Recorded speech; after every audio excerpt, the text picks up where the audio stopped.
Happy holidays, everybody.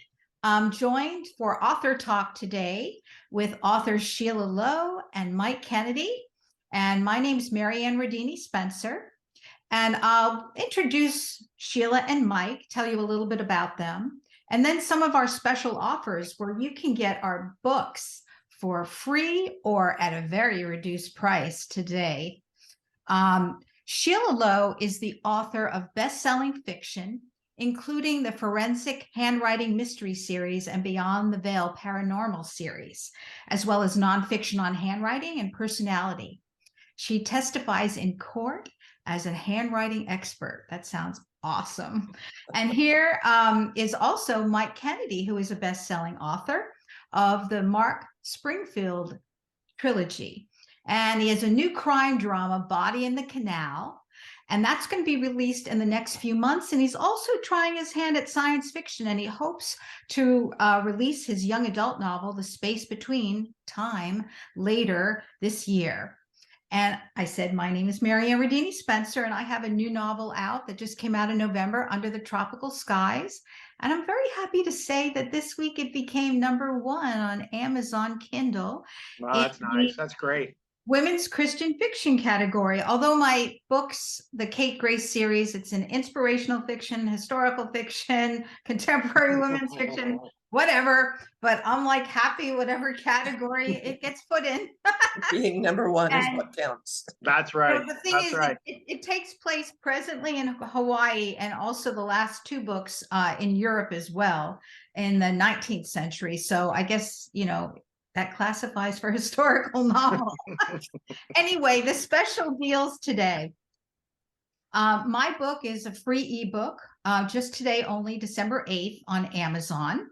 And it's for people who have Kindle, but you can get Kindle, I think, for 30 days for free and download it and read it and share it. Sheila's The Last Door is $1.99 today only. Let me correct that. Yeah. No, I thought it was going to be today, but it's going to be starting tomorrow. Oh. Excuse me, for the next few days after that. Awesome. That's great. So they get a couple of days to download it. And Mike's The Hut is $1.99, December 8th through 10th.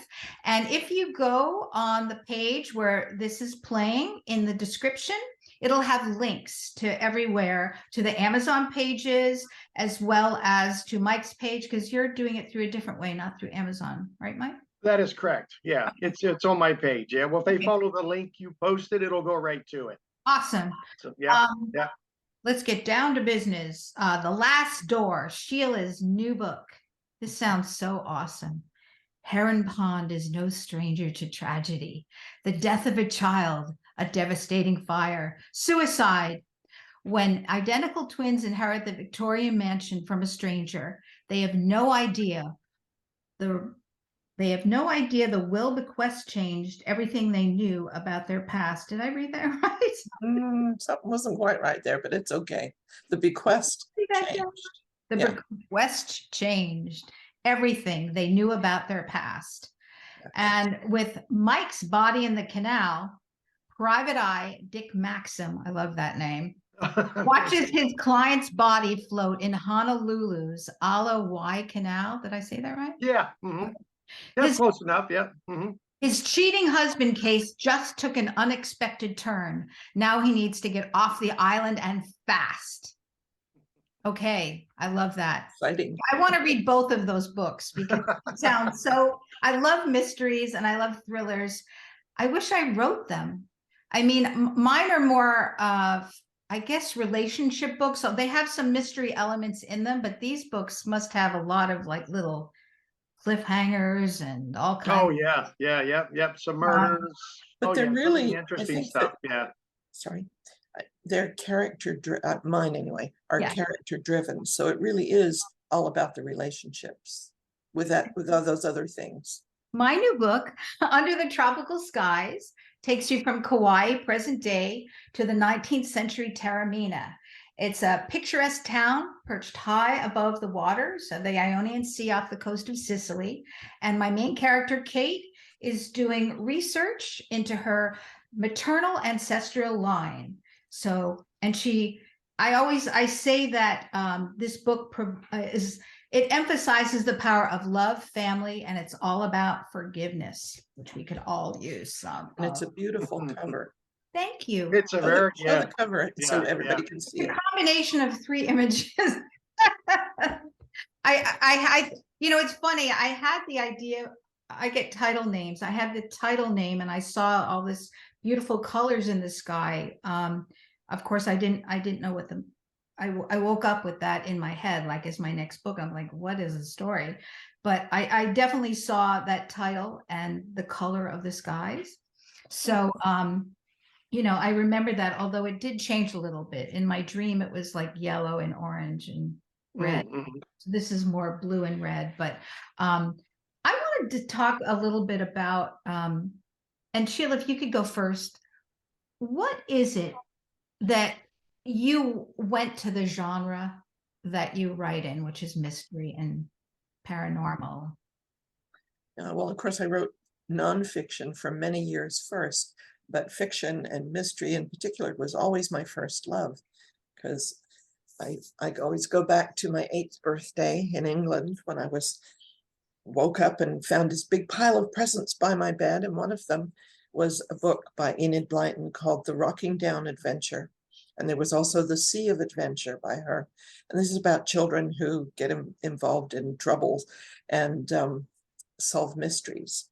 And it just, after that, I was hooked. And in high school, instead of doing homework, I think I was reading a book a day, a mystery. Wow. I had a friend who passed them along to me after she'd read them. So it was always something that I wanted to do. I mean, my first story when I was 14, when we first came to the US and the Beatles came, I was a Beatlemaniac. And I was writing stories about being married to Ringo. But always in the back of my head was I wanted to write a mystery. So eventually I did. That's fantastic. Mike, what about you? Well, it's my story in the beginning in 2012. So that's when I started writing long. I'm kind of new to all this, I feel, but I would read mysteries and murder mysteries and for years and years and years. That's just the kind of book that I really liked. I watched all the murder shows on TV, and then when I got hit for this story, it just seemed The Hut, really my first book in the Mark Springfield trilogy, just kind of hit me from nowhere, and it was just par for the course. I wrote that kind of story. So they're CIA novels. So. But you were a writer. You had a different career. What made you, prompted you to start? So I don't, honestly, Maryann, I don't know. The story just kind of came from nowhere. And I just started writing it. Wow. Never intended to publish it, never considered myself a writer. A hard time owning the title author, only because I'm not professionally trained that way. But I've just got so much experience now and so much help from other people that it kind of just blew up. So now I'm just, all I can do is write, and I can't stop writing. So I finished the Mark Springfield stories, the trilogy. Then I started writing 2 stories at the same time: the young adult Space Between Time, the sci-fi, and my crime drama, The Body in the Canal. And I pull the files up, and they're completely different stories. But apparently I like to kill people in my stories. So I just closed the Space Between Time and put that away and finished The Body in the Canal. So You might tell. Now I'm back to the sci-fi. I'm sorry. Go ahead. Now we're getting echo or something. Getting a little echo, yeah. Yeah, I was going to say, you should tell the listeners or watchers how to spell the name of your first book. Otherwise they might not get it. H-U-T. The HUT. Oh, you're right.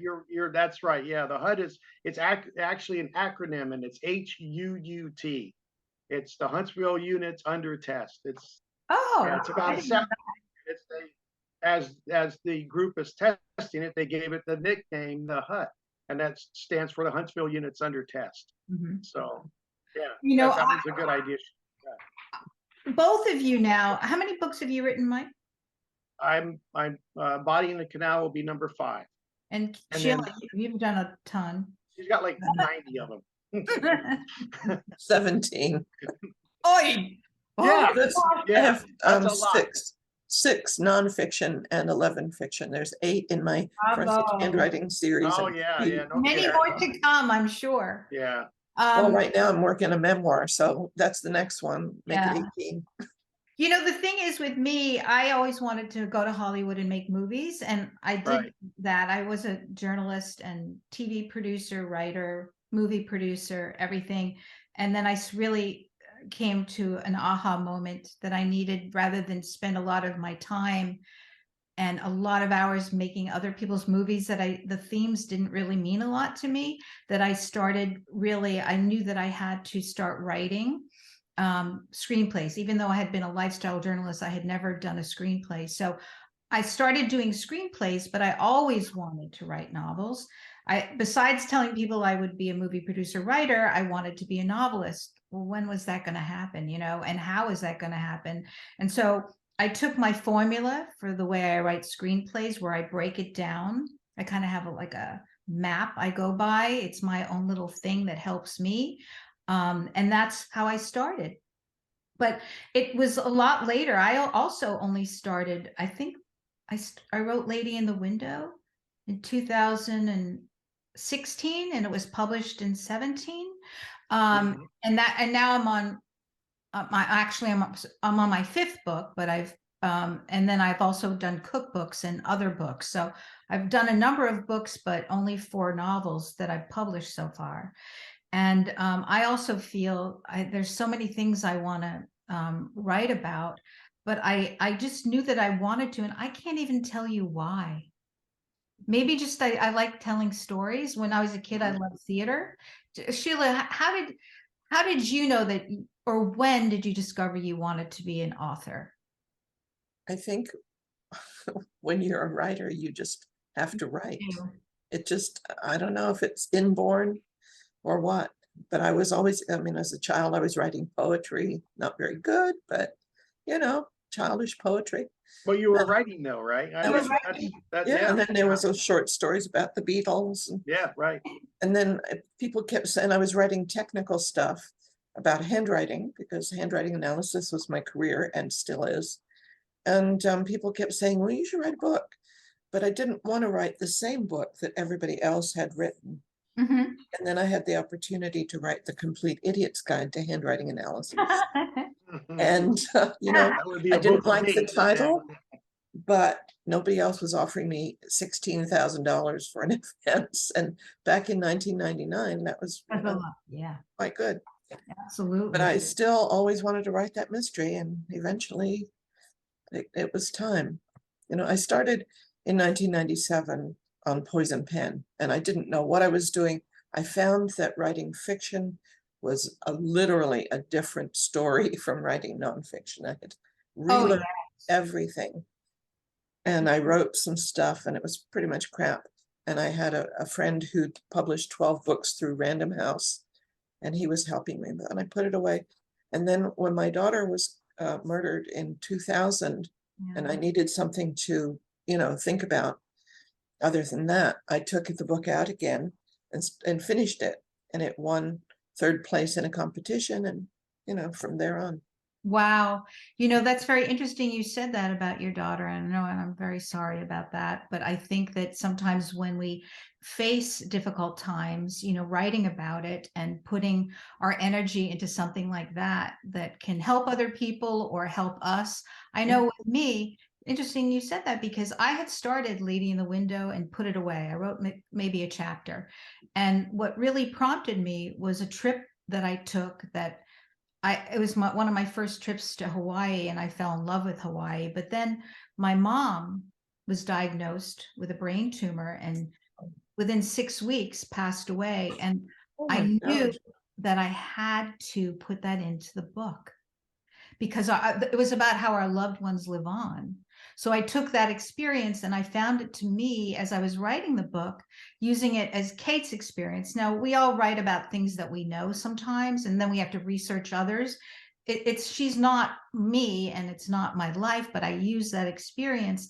And it was very cathartic for me, I think. And talking to people about it, it helps them when they've gone through loss.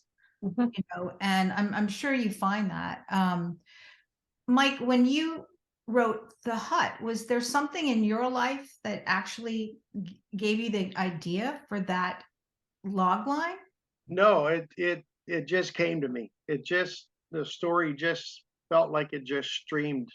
And again, I had this story and I mentioned something to my wife about it the first couple days in August, whatever it was. I said, I got an idea for the story, never said another word. And then in September, I said, hey, I got to start writing a story because it's literally making me crazy right now. It's all I think about. I go to sleep thinking about it. I wake up thinking I can't, I have to start writing. So Then you have to do it. I had to do it. I could not write this story. Yeah. Do you Yeah. feel like was it came from somewhere outside yourself? Yes. Yeah, very much so. Yeah. Wow. Yep. Yep. I had that Yep. feeling sometimes when I'm writing and characters will say something and I'm going, what? Yeah. Wow, that's funny. I like that. Where did that come from? Yeah. That doesn't sound like me. That's right. Yep. I want to ask you the types of mysteries, because some people watching this, they might be they might be writing mysteries, they might be interested in writing, they might just love reading them. And as I was looking for this, just doing a little bit of research behind it, because I'm not your traditional mystery writer, I read that there are like detective, cozy, procedural, capers. Are there any others that what would you classify your books as, would you say, Sheila? Mine are psychological suspense. Definitely not cozy. So the people who complain about them in the past, I toned it down, but people have complained about the profanity, which is used, not just thrown willy-nilly, but it's used where it's appropriate. But people who don't like that should not read my books. Yeah. Well, it's funny you mentioned that because I just sent my mom. I learned over this process. Over this process of writing, I learned how to make books too. So I make books for people. So I sent my mom Body in the Canals. Of course, not published yet, but I have, of course, the file. So I made a book and I sent it to her. And there's a couple words in there that she's not very happy about. She said, Michael. I said, yes, Mother. Loved your book except for, yeah. Well, you will never find any curse word, and after the first book, no explicit, lovemaking scenes. Sounds like cozy to me. I'm cozy and Christian, I guess. I got classified. Yeah, well, cozy is a very, very popular genre. It is. But I think, aren't they a little kind of eccentric, the cozy mysteries? You see their funny books, and it's like, they're like Miss Death in the Donut Shop, or what I mean, Death by Food, or something like that. Yeah, it's like Jessica Fletcher, Murder, She Wrote. Love They're her. supposed to be like in a small town with everybody knows each other. There's no there's no profanity, no sex, no violence on the page. I actually do have Small Town, those characters, and they solve not murders, but there are some crimes, and it gets intense in terms of the relationships and secrets people may have. Either Kate or one of her friends helps them deal with, or a situation in the community or something like that they have to figure out or solve. And she uses a lot of her intuition and dreams too to get in touch with things that she has to do. Is there a certain structure that you feel that you use, Sheila, in crafting your psychological thrillers? Yeah, I tend to use the 3-act structure. So I work with an outline. I am not a pantser. I don't fly by the seat of my pants. I tried that once and it didn't work well. I had to go back and start an outline. But once I pretty much have my outline, and I don't necessarily stick to it, it's a loose outline, but I have a list of scenes or chapters. And then I make an actual arc with the 3 acts and, the building tension and all of the things along the way that need to be included in Did you learn that a certain way? Did you just? Yeah, I've read books, you know, like Save the Cat Mhm. and a couple of books on screenwriting and classes I've taken, I suppose. I got it from somewhere.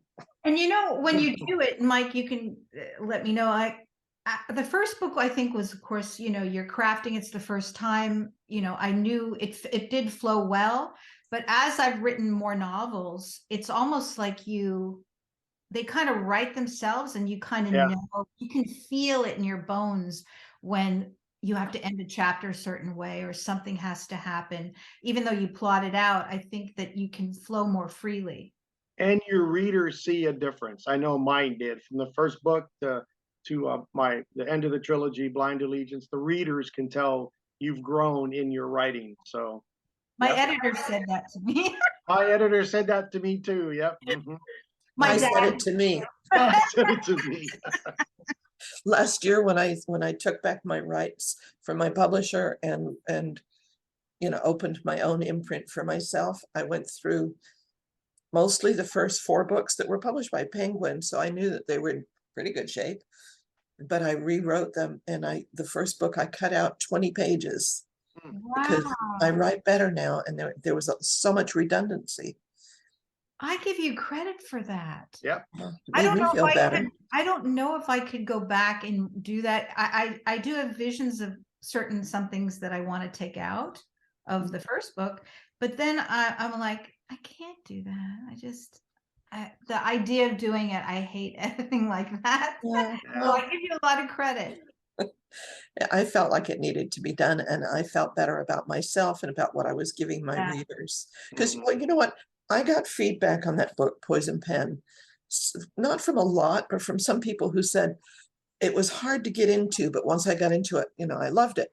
And I thought, okay, if it's hard to get into, something has to change. I Yeah. need it to be easy to get into so people want to read it. Mhm. So No, that that's was, fantastic. Um, what what is your muse? Do you have one, do you think? I know mine was Hawaii for sure, and Living Aloha. I love those themes. You know, there's certain themes that I write about that I think are my muse. Do you have one, Mike or Sheila? I don't think I do. Do Like you I get said, it from art? Like, how do you get your inspirations, do you think? Art, other movies, theater, uh, headline news? the need to make a living. Um, I start with a title, and I'll just hear something like, for instance, with The Last Door, I was at a party, a birthday party, and the hostess was telling people, you know, feel free to wander anywhere you want to. You can go anywhere you like. Just don't go to the last door down the hallway. Ooh. That's my room. And I said, that's the next book I'm writing. Isn't that, oh, I just got chills. Isn't Oh, that that's great when that happens? Yeah, or several years ago, my son is a tattoo artist, my older son, and he had asked me to order him supplies at the time. And in my looking up these supplies, I found a flyer for a convention of tattoo artists called the Ink Slingers Ball. And again, I said, that's a book I'm writing. And I did. I love that book. Mike, what about you? Well, I have the same story almost. We were in Hawaii. We were in Honolulu. Actually, we were leaving Waikiki in the morning, and we were going over we were trying to go over the Alawa Canal, and the whole thing was taped off, and there were, I don't know, 20 cop cars, and all these cops were looking in the canal. And I said to my brother-in-law, I said, the only reason those cops are there is there has to be a body in the canal. And I went, that's the next book. And that's all it took. That's all it took. That was the next book. I love it. But Yeah. normally I don't have a title at first. I start writing and I'll write some and I'll get stuck, but I know how the book's going to end. So I'll start writing. I'll write the end and I'll work to the beginning. And then, eventually the title will come to me. But Body in the Canal came to me because there was probably a body in the canal. See, Yeah. you just made me think of something. I always get titles. I don't know why. But when I was visiting family back east in September, I spent the month on the Peconic Bay in that area. I got this idea, this title came to me, and I'm like, oh, that's my next one. And it's so funny, but I didn't know the story per se, but Yeah. now I have. I've worked it out. But I get titles. You know, back when my daughter was killed, I always thought that I would write her story, but for obvious reasons, it was too hard. And, you know, it didn't have a happy ending. But I've always felt like I should write something, and I ended up writing the paranormal series as sort of a compromise. But now I'm at a point where I am going to write a memoir that will be the central theme. But back then, when it happened, when I started thinking about it, the title came to me, and it's always been there, and it is still growing from the ashes. And there'll be a phoenix on the cover. Oh, So Nice. I'll have there will be a subtitle, I'm sure, something about, you know, what happened. But Yeah, anyway, titles are so important in my opinion. they Yep. are. And I Yep. also think covers are. Oh, yes. I know that when I go into a bookstore, or look at something online or on my Nook, Kindle, I think that I'm a very visual person. And even when I write almost like I'm watching a movie, probably because of my screenplay background and movie background. But the image is so important to me. You know, when I see a book and the way it makes me feel, the feeling that it evokes will make me want to read it. The title, the cover, the feeling. Mhm. You know, I don't necessarily, it could be any genre. Yeah. What Mhm. catches you? What do you think? What You catches know, you? when I was with Penguin and I was writing my fourth book, my editor, who loved my series, left, and the new editor came in and didn't give a good, you know, and she actually sabotaged my book. Oh, no. First, she wouldn't let me use the title I wanted, which was Unholy Writ, which will be in my next Claudia Rose book, by the way. I love And that. we ended up changing it to Last Rites, WRITES. But the worst thing she did was she put a cozy cover on it. So what that did was that people who like cozies would read it and then be pissed because it got stuff they don't want to read. I don't want to read. And, Yeah. and Yeah. people who like psychological suspense would look at that cover and like, well, I'm not going to read that. Yeah. Not attracted to that. Yeah. So yes, images on covers are very important. Do you like I'll work with my graphic designer. I see the cover and I'll kind of tell her and she can implement it for me. Do Mhm. you see your cover? Do you kind of let your graphics person come up with that?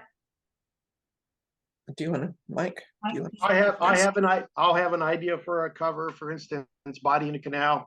I needed the detective from the back walking down an alleyway with his trench coat on. I needed a particular hat, right? So Yeah. they came up with the cover, and I liked the cover, only the hat was wrong.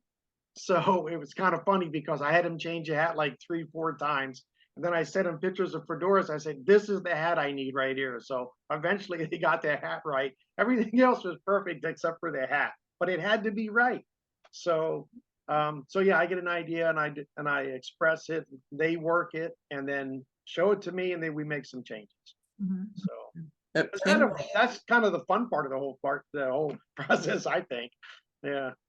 Yes, and having that control with a big publisher like at Penguin, what they would do would be they'd send an email with a cover and say, here's your new cover. We hope you love it as much as we do.